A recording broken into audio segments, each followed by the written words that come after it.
Hello, everyone, and welcome to the latest in our 15 Minutes webcast series here at the Kissimmee, Osceola County Chamber of Commerce. I'm John Newstreet, the president and CEO of the Kissimmee, Osceola County Chamber of Commerce, where, of course, our mission statement is to be champions for business and community.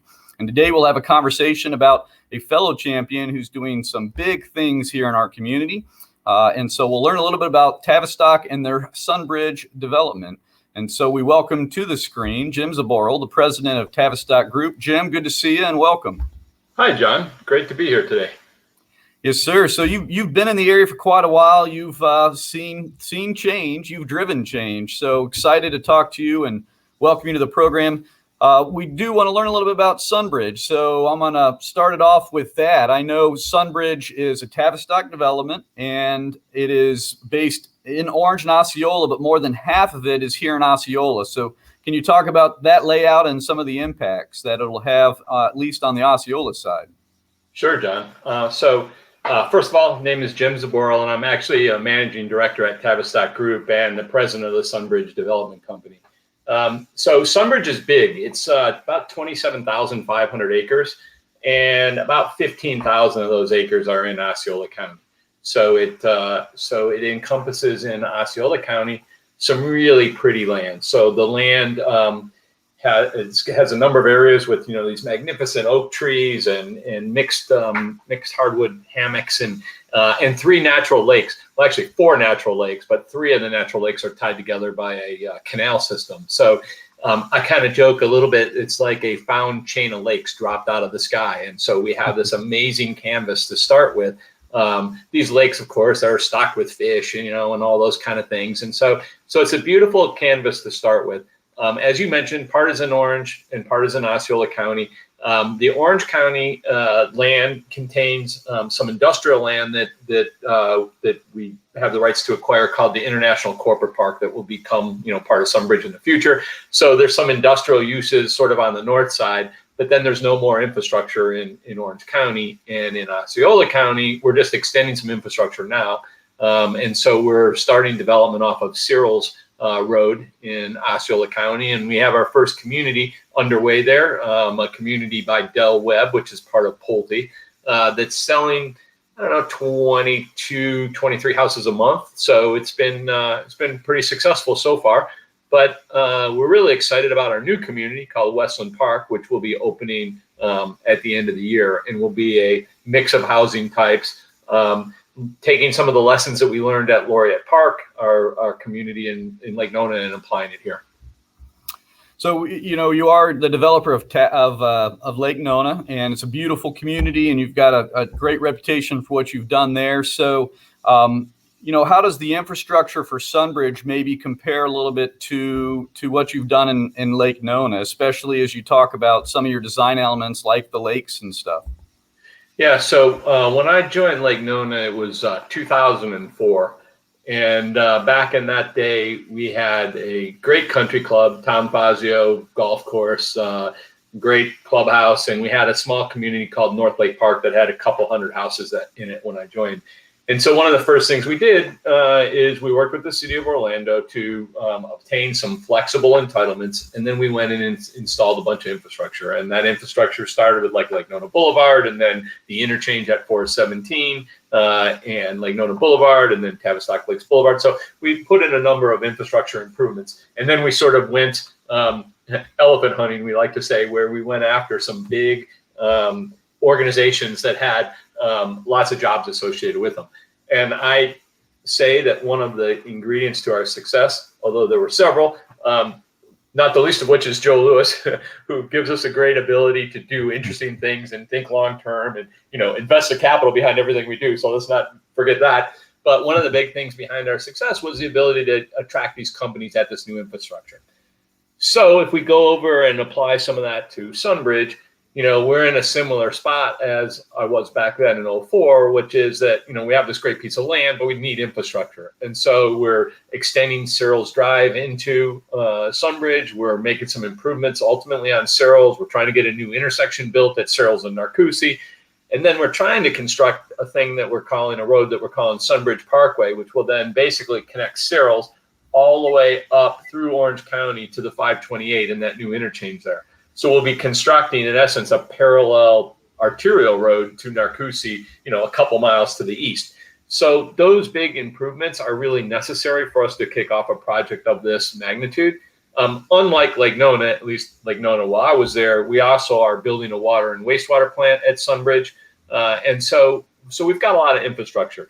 At Lake Nona, again, Laureate Park, we created communities around some lakes, a lot of which were man-made lakes.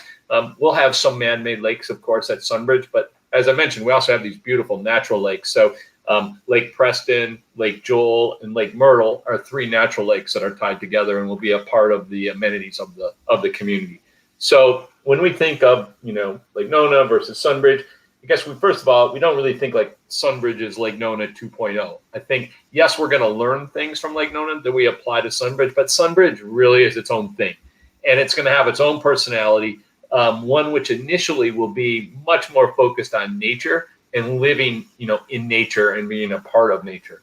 I often say, I don't want nature to sort of be over there. I don't want it to be behind a fence. And, I remember the days of playing as a kid where, you'd run out in the morning and you wouldn't come home. You'd be outside all day and you'd come home for dinner. I hope we can have some of that in Sunbridge and bring back those days of allowing kids and families and adults to really enjoy the benefits of nature. And I think, no time could be better than that. Better than now. I mean, we've all spent a lot of time inside or isolated as a result of COVID. Some of the few things we could do involved going outside and enjoying nature and that. And I hope that's a trend, that we see going forward. And I think for us at Sunbridge, we plan to lean into that. Well, it's music to my ears, and I'm glad you're approaching it that way. Osceola has so much beauty to it, and that Sunbridge Parkway is going to be important because as we really, know that growth is coming, we've got to plan ahead. You don't want to limit your options and mobility and things. And so when you're talking about infrastructure, that's huge. And I'm glad you've planned that out and are ahead of the curve before the houses are built. And we've got to work around that. So, John, I think I'm sorry, but I think you will you'll see, and we've known each other for a number of years, but Tavistock has always been out in front of infrastructure, whether it's when we built we actually were the constructing party of Narcoossee Road south to 417 to take that from 2 lanes to 6 lanes. And I remember at the time we're thinking, does it really need to be 6 lanes? Well, we show now that yes, it does need to be 6 lanes. And so we try to get out in front of infrastructure and partner with local government to get those kind of things done. I really think it's a win-win. Like you said, we get out there with these improvements ahead of demand, but then we also have great infrastructure to support our project, which is something that I think we're known for. I agree, and I appreciate you accentuating that point. It's very true. I remember Narcoossee being 2 lanes and not having a car in front of me, and so boy, we miss those days. But you have done a great to get ahead of it and alleviate some of that stress. But I want to stay on infrastructure and talk about a big announcement you all have this morning as far as Sunbridge. Do you want to tell the audience about this? Sure. So I guess let me back up and then I'll go forward for a minute. So one of the things that's been super important to us at Lake Nona is that we put the right infrastructure in the ground to, sort of future-proof the community. And back in the day when we started constructing south of 417, I remember, us questioning sometimes the amount of conduit that we were putting in the ground. And, pretty much anywhere we could jam conduit, we would. And a lot of people were saying at the time, nobody's putting in fiber. It's all going to be, over the air, it's going to be wireless. It's not going to be, and we found that that's not true, that the backbone systems still really rely on fiber. And so that fiber piece of the backbone utility is super important, and one that we made a major investment in at Lake Nona, and we're again making a major investment in at Sunbridge. That really is one of the utilities like water or sewer or some of these things, electric, that we think are that important. And so we are announcing tomorrow that we are bringing 10 gigabytes of service to our residential customers in Sunbridge. And, that's an amazing amount of bandwidth. And back when we started Lake Nona and we started with 1 gigabit of service at the time, the kind of question was, well, what is anybody going to need, 1 gig of service for? Well, we know that there's a ton of things that ride over the internet, not the least of which is this Internet of Things and all these connected devices. But again, bringing it back to our own experiences. How many of us have been home for the last year trying to participate in video calls or whatever, and we don't have enough bandwidth because we have multiple people at our house that are trying to do video conferences or whatever it is that they're trying to do. So we're trying to future-proof the community by putting in this kind of bandwidth as a backbone. We've seen it drive business demand, we've seen it drive residential demand, and really it's just the right thing to do. So we're super excited about that. And what it will bring in the future, we don't know, but we do know more people are working at home. And we think that's a trend that, isn't going to change. We did a survey a little while ago before COVID, actually, and 1 in 4 of our people living in Laureate Park actually worked from home. And this was before COVID. So 25% of the people are actually working at home in a full-time position where their company might be based elsewhere.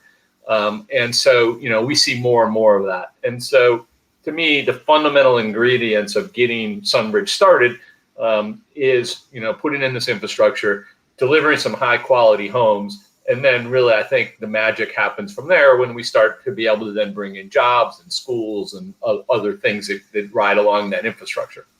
Mm-hmm. As you put in the 10G, I wonder if you'll also have tutorials for people like me who don't know how to tie into Wi-Fi wherever they go. Right? Yeah, well, I struggle sometimes too. So so you're not alone. I think trying to keep it simple is super important. Another thing we're doing, speaking of which, is we actually introduced what's called over-the-top service to our residents at Del Webb, meaning that they don't have a bundled cable, sort of as a part of their base offering. And a lot of folks now, it's a lot of times the younger generation that they speak of, that are streaming and, not hooking up to cable companies and, that are, doing over the top services like Netflix or whatever. It's becoming more and more popular. And so at Del Webb, we didn't launch it with a cable agreement in place, just the internet. And we've been getting some great responses from the customers who really can pick then exactly what they want, where they want to, receive their local channels, how they want to deal with movies and all those things. And so that's another feature that this package will allow you to kind of pick and select your choice options.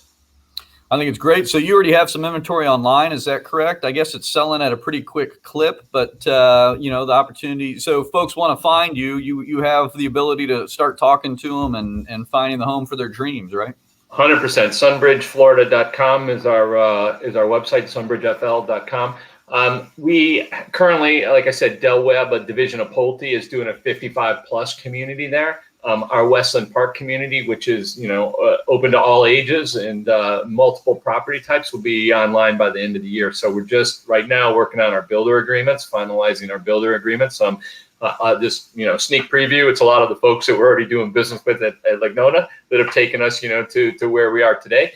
And so we're excited about Westland. I think one of the things we try to do is to offer a wide variety of home types and prices. That's what allows us to be able to get to the sort of sales numbers that we've been able to get to. So, we like to say, we have things from apartments at, $800-900 a month, all the way to multi-million-dollar houses. And that's what we intend to, bring to Osceola County. We think we need some high quality housing down in that corridor. We think the land, it sets up for high quality housing. And, for me, it kind of the pathway that I've seen in doing these large scale developments, like Nona wasn't my first one, is that, it's infrastructure followed by quality housing, followed by jobs. I know some of your, folks, of course, in the chamber are interested in jobs. And so we are interested in having, all types of businesses at our site. We've been successful at Lake Nona recently with some smaller businesses as we've opened up some of our apartment communities that have, smaller shop space on the ground floor. We plan to do that at Sunbridge. We are working on something called the Marina District right now, which would be like a waterfront development district around a canal that goes to these natural lakes. And we hope to have some, good spaces there for smaller businesses, retailers, people in, from fitness studios to, to goods and services. Hope to bring some restaurants down there. We've had some good success with our Chroma and Canvas restaurant, and hoping I can talk our brothers over at Tavistock Restaurant Collection into doing another one in Osceola County. Mm-hmm. Boy, now I'm salivating here. So, well, we just topped the 15-minute mark. So we've covered a lot of ground, a lot of good things happening. Appreciate you taking the time. I'll give you the last word if you want to give us your elevator speech and wrap it up here. Sure. Well, look, we like to joke that it's taken us years to be an overnight success, right? And so, we really think that economic development and development, for that matter, is building, is a series of building blocks. And so for us, we're in the point of the building blocks right now where we're trying to, align with the county and put in significant infrastructure so that then we can have some sites that are available for companies that want to locate there. It's interesting that people don't plan ahead long time. So, so for us, we got to have the infrastructure in, we got to have the quality housing, and that's how you make a great place. So I'd like you to think about Sunbridge as being, a very comprehensive community, something for all types. We'll have a school that's opened in 2024, a K-8 school, Osceola Public School. And so it's really, step one of this multi-year process to bring some great quality development to Osceola County. Outstanding. So with that, we'll close out. Appreciate again, Jim, both spending time with us and bringing us up to speed on the exciting things happening at Sunbridge. Appreciate your leadership and being a responsible developer and a community partner and a partner here to the Chamber. And we'll be following your success and supporting you as best we can along the way. To our audience, thanks for joining us. We will see you again next week. Thank you, John.